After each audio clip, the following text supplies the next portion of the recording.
This is Aranite's Health and Safety Policy Fact Sheet. Should you require any additional information about this fact sheet or any other aspect of health and safety, please call Aranite at 0207 947 9581.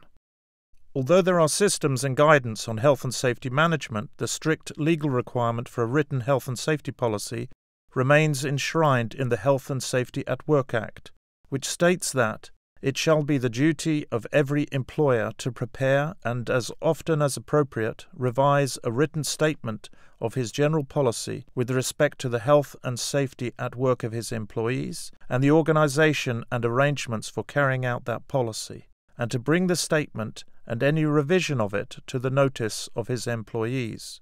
Employers, though, with less than 5 employees are exempt from this requirement. The flowchart shows the policy structure needed to meet the legal requirement. The design and content can vary to suit the organization so that the documentation becomes an integral part of other company documentation and not a standalone document that is ignored. There are 3 principal components of any policy document.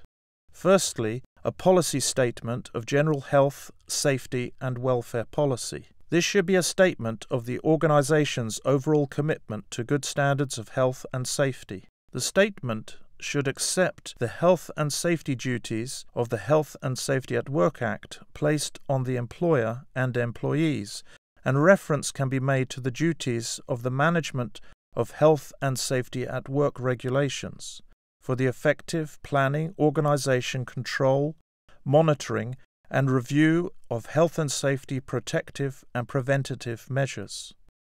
Whilst the Health and Safety at Work Act strictly applies to employees, most organizations extend the statement to include others who may be affected by their activities, for example, contractors, clients, or members of the public. The statement should be signed and dated by the chairman, chief executive, or someone in a similar position.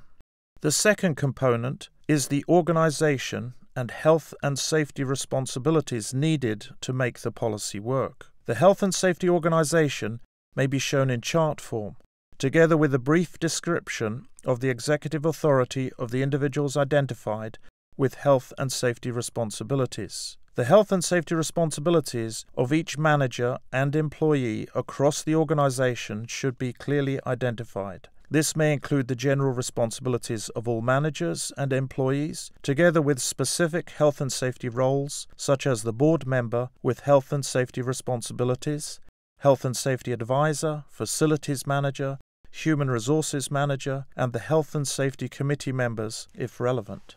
Thirdly, the health and safety arrangements for implementing the health and safety policy itself. The health and safety arrangements should cover the more detailed requirements to ensure the effective management of health and safety within the organization. The arrangements will vary depending on the nature and scope of the organization's activities.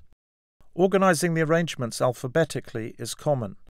Most policy documents will include safe systems of work, hazard identification, risk assessments, and protective measures and accident reporting and emergency procedures, including life-saving and evacuation procedures. The health and safety policy document should be incorporated into overall company policy, and attention drawn to it by workplace notices. The signed policy statement of intent should be displayed on notice boards or made available in electronic format. The health and safety policy should be reviewed annually. However, a review should be carried out more frequently in high-risk organizations or where there is a significant change in the nature of business activities or legislation. Further information about this fact sheet and other health and safety matters can be found on the Aranite website at aranite.co.uk.